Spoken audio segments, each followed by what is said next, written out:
ॐ अस्य श्रीमहालक्ष्मी महामन्त्रस्य बृहस्पति ऋषिः अनुष्टुप् छन्दः श्रीमहालक्ष्मीर्देवता श्रीं बीजम् ह्रीं शक्तिः ऐं कीलकम् श्रीमहालक्ष्मी प्रसाद सिद्ध्यर्थे जपे विनियोगः ध्यानम् अरुणकमल संस्थातद्रजः पुञ्जवर्णा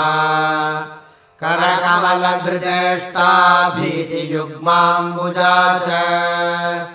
मणिमकुटविचित्रा कल्पजातोज्ज्वलाङ्गी भवतु भुवनमाता सन्ततश्रीः श्रीजय